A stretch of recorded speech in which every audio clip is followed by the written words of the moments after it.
Welcome to Unit 2. Today, we begin this new unit by revisiting ionic bonding. Let's review. We previously established that atoms themselves are electrically neutral because they have equal numbers of protons and electrons. Ions, on the other hand, do have an electrical charge because ions form when atoms give away or receive electrons during the process of ionic bonding. In any given ionic bond, the atom that gives away electrons gains a positive charge and is called a cation. The atom that gains electrons gets a negative charge and is called an anion. Remember, the primary reason why atoms form bonds is to attain 8 electrons in their outermost electron shell, the shell we commonly refer to as the valence electron shell. According to the octet rule, most atoms need 8 valence electrons to become stable. And finally, ionic bonds primarily form between metals and nonmetals.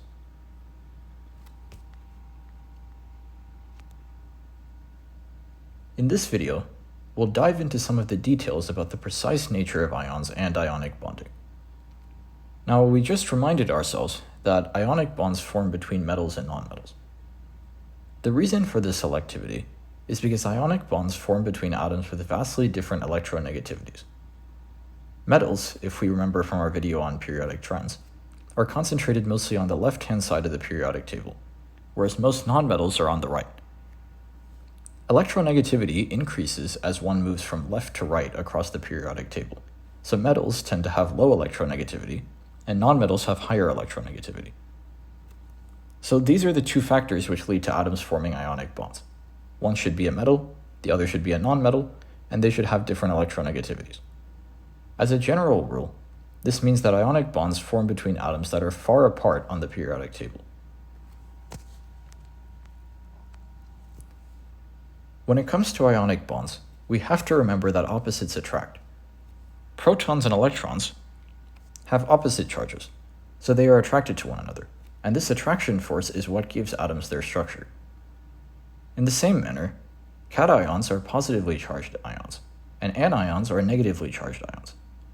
This difference in charges is what contributes to the attraction between them and makes ionic bonding possible. At the risk of introducing unnecessary confusion, it's important to clarify something here. Ionic and covalent bonding aren't actually diametrically opposed concepts. Let's take a moment and think about this. In previous videos, we looked at atomic diagrams that show a neat transfer of electrons from a cation to an anion, such as our diagram of lithium chloride. This, however, was a simplification of what's actually happening. Remember, electronegativity is a parameter that describes the tendency of an atom to pull electrons toward it when it has bonded to another atom. Ionic bonds form between atoms that have vastly different electronegativities, whereas covalent bonds form between atoms that have more similar electronegativities. This means that in an ionic bond, the electrons being gifted tend to move strongly toward one atom and away from the other. The atom that the electron or electrons gravitate towards is going to be the atom with the higher electronegativity. We might recall seeing this diagram in a previous video. If we have two atoms with similar electronegativities, as is the case with the topmost of these diagrams, the electrons are going to stay near the middle of the two atoms. As the electronegativity of atom 2 increases, the electrons are more strongly pulled toward atom 2. The fundamental point we're trying to make here is that a pure ionic bond, or one in which electrons are completely transferred from one atom to another, doesn't actually exist in the real world. Electrons involved in an ionic bond move very close to one of the two atoms involved, but they don't actually transfer over. They just come so close to transferring that we represent it that way in our diagrams to simplify things. If that doesn't make much sense, I apologize on behalf of all chemists. It doesn't make sense to me either, but this is the way most chemistry textbooks tend to cover this content, and I'm trying to stick to that as much as possible. Unfortunately, that does mean we're going to have to rewire our thinking from time to time. The alternative way of doing this is to make everything complicated from the outset, and that doesn't tend to help most people.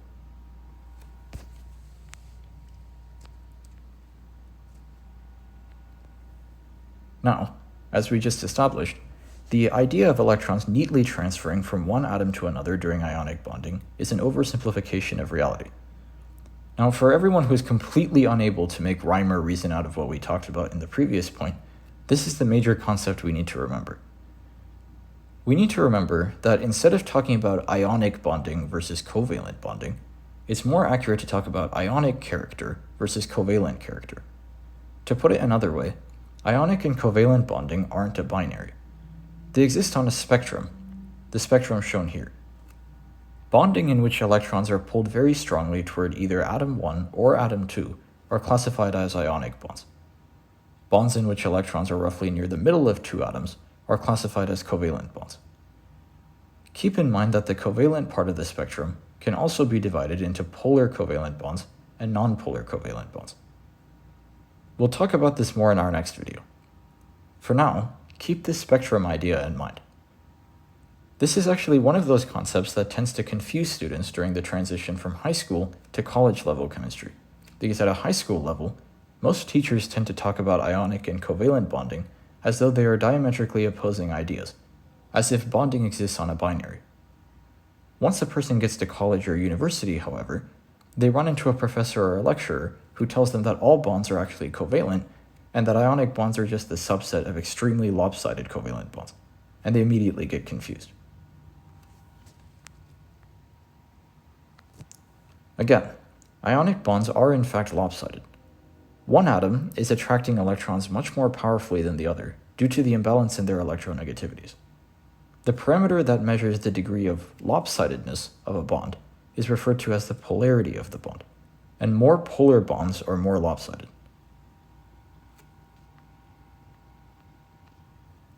Let's test our knowledge.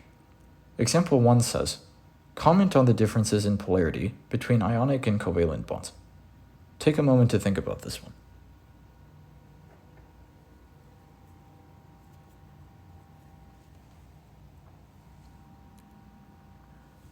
This one's rather simple, isn't it? All we need to do is think about our spectrum. Ionic bonds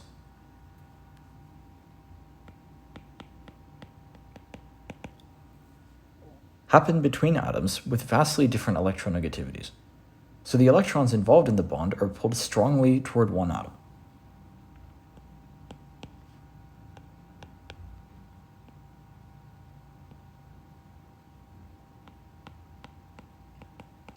In covalent bonds, the involved electrons tend to stay closer to the middle.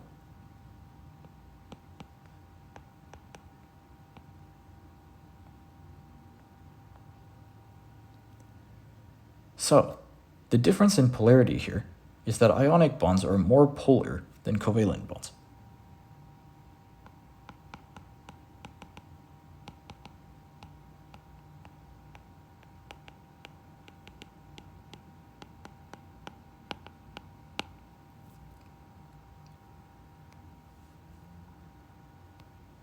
Now it's time to zoom out a bit. We've discussed what happens on a molecular level during ionic bonding. Now we need to look at the compounds that form as a result of ionic bonding. Ionic compounds are compounds held together by ionic bonds, or more specifically, by the electrostatic attractions between cations and anions. Most ionic compounds have high melting and boiling points because ionic bonds are strong and difficult to break. We haven't talked much about the three main states of matter, solids, liquids, and gases, as yet. But from what we know of the nature of liquids and gases, we can hypothesize that the atoms in liquids and gases need to be able to move around freely. If bonds between atoms are very strong and rigid, that makes it difficult for them to move about freely, and it also means that we will need more energy to break these bonds and facilitate free movement of atoms. Essentially, the stronger a bond is, the more heat energy is required to break it, and the higher its melting and boiling points are going to be.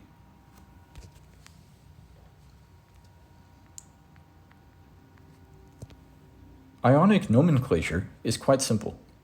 All we have to do is attach the charge of the ion in the top right corner of an element symbol. For example, here is the nomenclature for a sodium ion, a sodium cation to be exact. And here we have the representation of an aluminum cation. Don't forget to put the number of the charge first, and then follow it with the sign of the charge. Number first, sign second.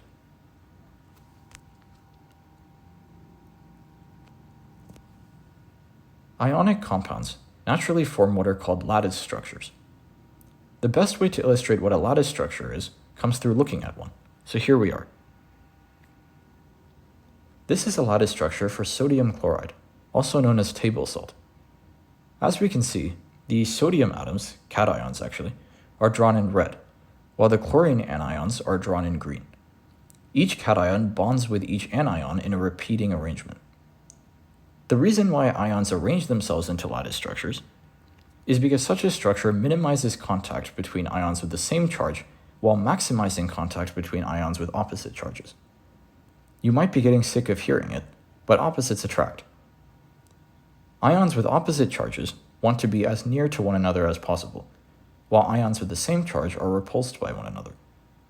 A negatively charged anion will want to be near positively charged cations, but it will want to minimize its contact with its fellow anions. If we take a closer look at this lattice structure, it will be noticed that each sodium cation is connected to one or more chlorine anions. This is because electrostatic attraction is isotropic. The descriptor isotropic in this context simply means that it extends in all directions. In terms of the practical implications of lattice structures, these structures lend themselves to the crystalline nature of a lot of ionic compounds. If we examine salt under a microscope, for example, we will see that it's composed of many tiny crystals. As a matter of fact, you might even be able to observe this by looking at salt spilled on a countertop or something along those lines. There will be visible crystals there, and these crystals are the result of these lattice structures.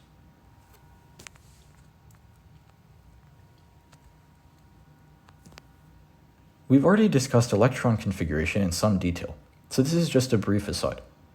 Regarding the configurations for ions, all we have to do is add or subtract the charge attached to an ion from the rightmost term of the element's electron configuration. For example, here is the electron configuration for the sodium atom. The sodium atom, not the ion. 1s2, 2s2, 2p6, 3s1. When sodium forms an ionic bond, it loses one electron and becomes a cation with a charge of 1 positive.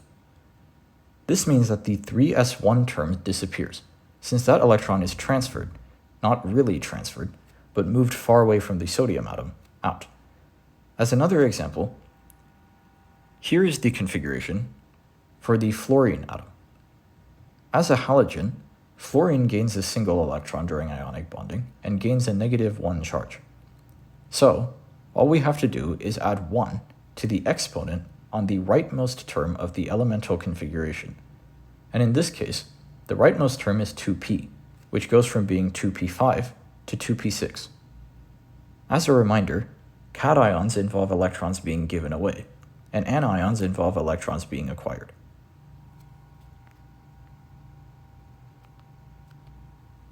For those viewers who aren't looking forward to the math involved in chemistry, fair warning. We're going to be looking at an equation here, a rather simple one to be honest, but if equations aren't relevant for your learning purposes, feel free to skip past this part. The equation of interest to us in this video is called Coulomb's law, named after the French scientist who discovered it. The purpose of this law is to give us a quantitative measure of how strong the electrostatic force of attraction is between two ions. Down here is the equation itself. Let's look at the variables first. The capital F here on the left-hand side of the equation is the electrostatic force, which has the units of newtons. 1 newton, remember, is a unit equivalent to kilograms times meters over seconds squared. The variable K sub c is a constant called Coulomb's constant, and it is always equal to approximately 8.99 times 10 to the 9th power. The units of Coulomb's constant are newtons times meters squared divided by coulomb squared. A coulomb, by the way, is a unit of electrical charge equal to amperes times seconds.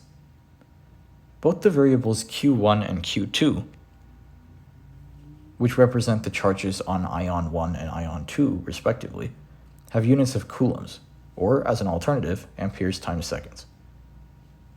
To convert a charge like -1 or +2 to coulombs, we multiply the charge by 1.6 times 10 to the -19th power, or 1.6 e -19. This constant value, 1.6 e -19, is called the elementary charge, and it is the electrical charge of a single electron expressed in coulombs. Finally, we have the variable r, which represents the distance between the two ions. It has units of meters.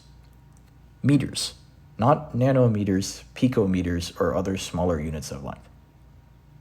This is important because atoms are tiny particles, and the distances between atoms involved in bonds are typically measured in nanometers.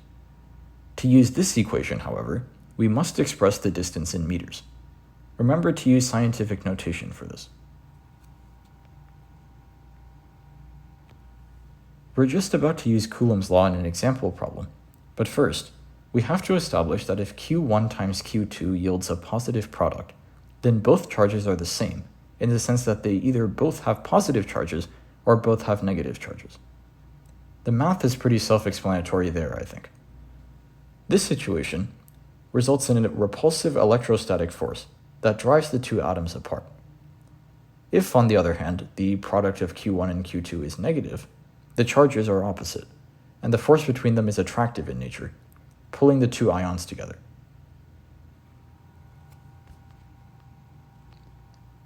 As promised, here's example 2. Consider a single molecule of cadmium sulfide, which has the formula CDS. The distance between the atoms is 0.24 nanometers. What is the magnitude and direction of the electrostatic force?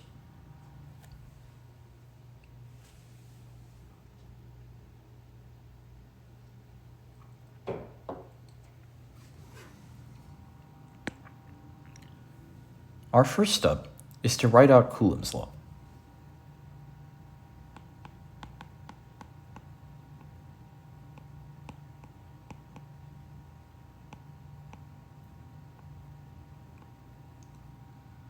There we are.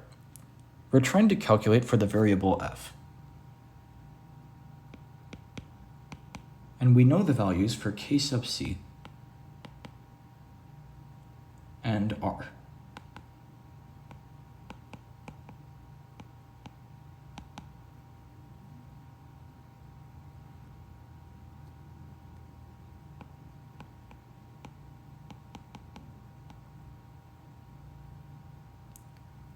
What are the values for Q1 and Q2 though?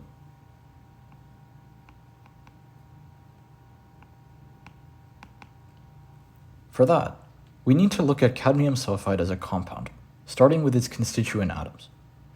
Cadmium is a metal with 2 valence electrons, and sulfur is a nonmetal with 6 valence electrons. It should be obvious which atom is giving away electrons and which is receiving electrons. Cadmium wants to give away those 2 electrons, while sulfur wants them. So cadmium is going to be our cation, and sulfur our anion. The charge on cadmium is going to be positive 2, so Q1 equals positive 2. The charge on sulfur is going to be negative 2, so Q2 equals negative 2.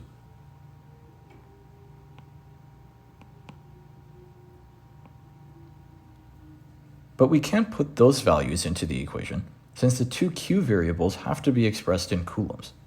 To convert these charges to coulombs, we multiply them by 1.6 times 10 to the -19th power.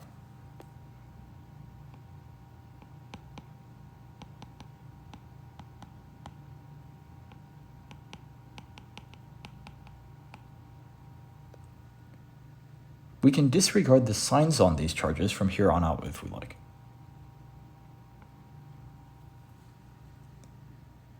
Our last step is to do something that is very easy to forget. We need to convert the distance from nanometers to meters in order to use our equation. A nanometer is a meter times 10 to the -9th power, so we can represent 0.24 nanometers as 2.4 times 10 to the negative 10th power, or 2.4 e negative 10. You might notice that I prefer to use either this e notation or the engineering notation, in which we attach the prefix nano to the meter unit in order to get a unit to represent a length 1/billionth as long as a meter. The e notation shown here is easier to write and is the notation used by most scientific calculators, and the engineering notation is what I'm most familiar with as an engineering student, which is why I tend to use them. Most problems a person will encounter in a chemistry classroom, however, will probably be written in proper scientific notation, such as 2.4 times 10 to the minus 10 power.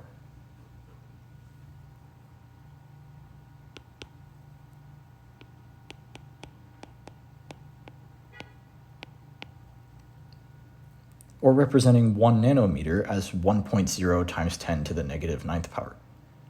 Some scientific journals and publications will prefer this as well. If your instructor is picky about that, don't forget to use the notation they specify. All that's left to do from here is multiply and divide according to the equation. My calculation says that the answer is approximately 3.8 times 10 to the negative 18th power, or 3.8 e negative 18. The direction part of this question is simple. The charges are opposite.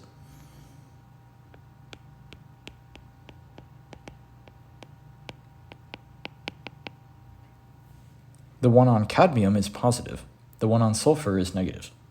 The force is an attractive force.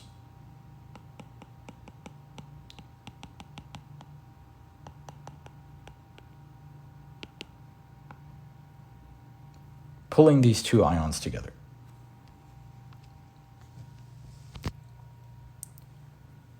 According to Coulomb's law, there are two trends observable in ionic bonding. Firstly, there exists a direct relationship between the magnitudes or strengths of the two charges Q1 and Q2 and the electrostatic force. As the magnitudes of the two charges increases, the electrostatic force increases, and vice versa. In other words, the larger the exponents on the ions involved, the stronger the force between them. If it's an attractive force, it will pull them very strongly together. If it's a repulsive force, it will very strongly push them apart.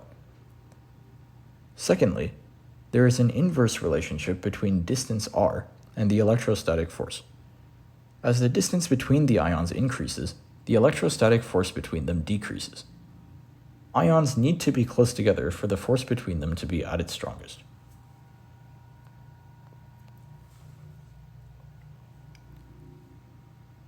Let's take a little break from ionic bonds and revisit metallic bonds for a moment. Metallic bonds, if we remember, are the bonds that form between metallic elements. In rare cases, they can form between metals and nonmetals, as we will soon see. In compounds held together by metallic bonds, electrons don't actually belong to specific atoms. Instead, the electrons gather together into a sort of electron cloud, and the atoms all share these electrons. Because the atoms are all giving up electrons, they all become cations. Another way to express this is that metallic bonding consists of cations floating in a sea of electrons. The overall positive charge of the cations attracts them to the negatively charged electrons, and vice versa. Here's an illustration to demonstrate this idea. The cations, or metallically bonded atoms, are drawn in green, and the free-floating communal electrons are in red.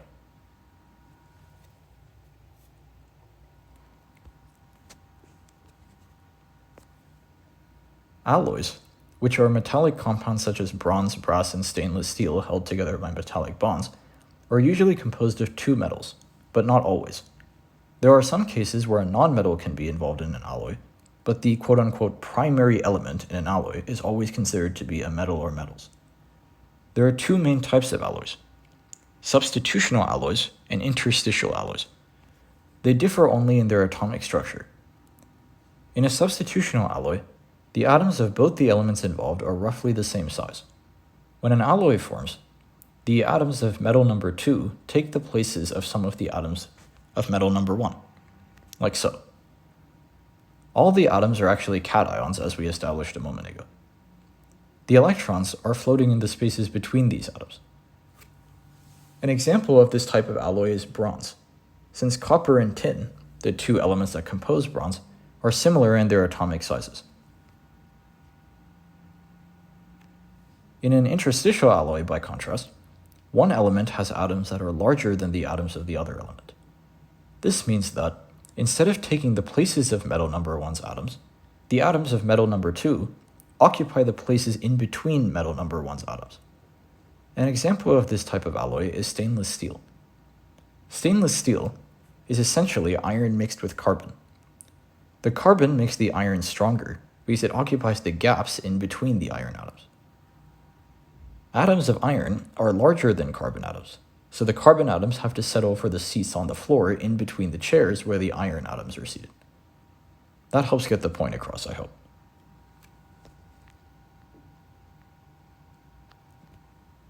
Example 3 is a bit conceptual in nature. It says, many metallic compounds have high melting and boiling points. Using your knowledge thus far, comment on possible explanations for this phenomenon.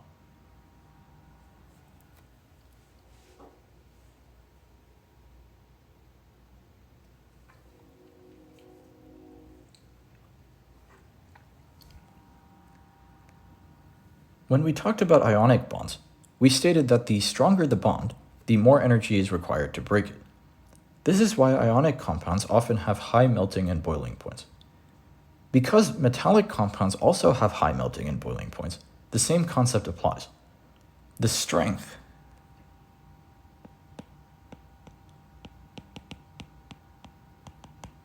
of metallic bonds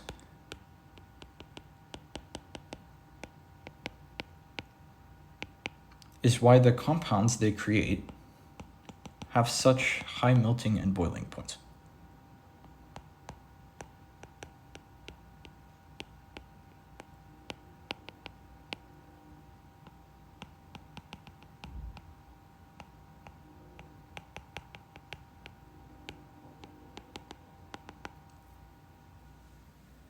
It takes more energy to break those bonds and allow the atoms to move around more freely as they would in liquid or gas form.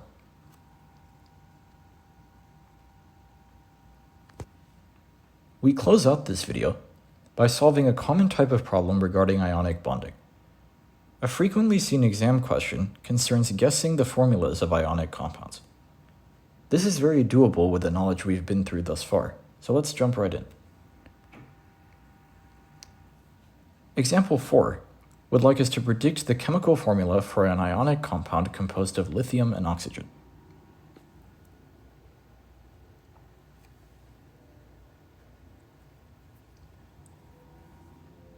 For these sorts of problems, there is a simple 3-step procedure we can use. The first step is to write down the two elements involved with their charges attached. Lithium has 1 valence electron, and oxygen has 6 valence electrons. So lithium wants to lose 1 electron, and oxygen wants to gain 2. This means that lithium wants to become a cation with a charge of positive 1,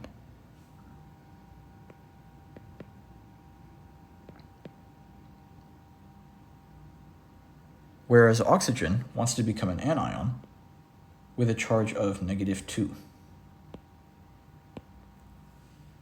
Like so.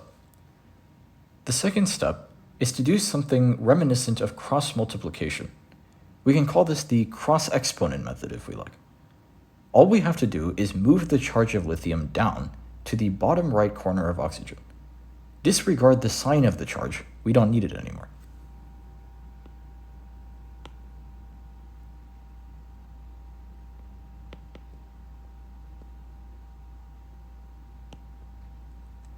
We do the same for oxygen and move its charge to the bottom right corner of lithium.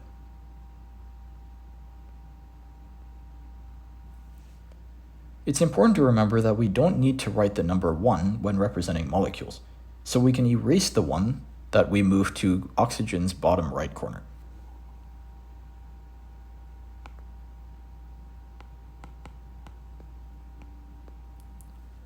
The third and final step is to check if the numbers can be simplified. All we have is the number 2, so no simplification is needed. This right here is our answer. This is the chemical formula for lithium oxide, Li2O.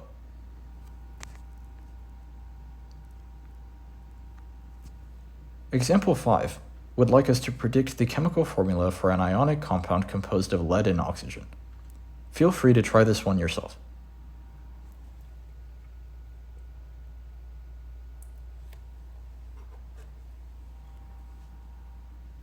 Again, our 3-step procedure. First, write the elements with their charges.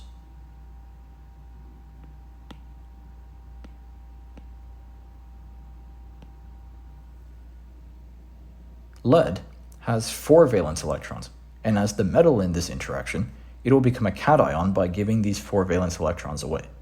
Well, not giving them away exactly, but you get my meaning. We write the charge of positive 4 here. From the previous problem, we know that oxygen has a charge of negative 2. So there. Second step, cross the exponents.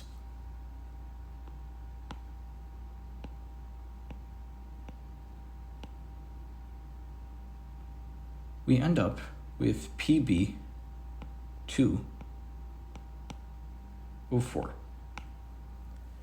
Third step is to simplify.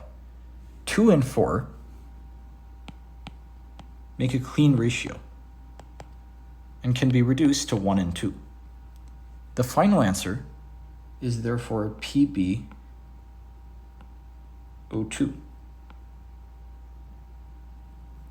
The chemical formula for lead dioxide, which can also be written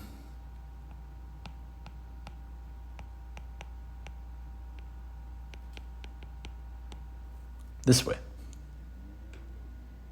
Overall, this manner of problem is simple.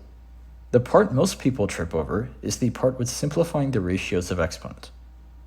If that aspect doesn't make sense, here's another quick example. Let's assume aluminum and nitrogen make a bond. Both have 3 valence electrons that they want to give away and receive, respectively.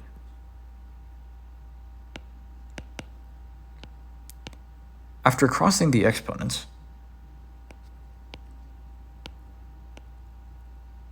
we get Al3 and 3. These two 3's can be simplified to 1 and 1, which then disappear because we don't write a subscript of 1 in chemical formulas.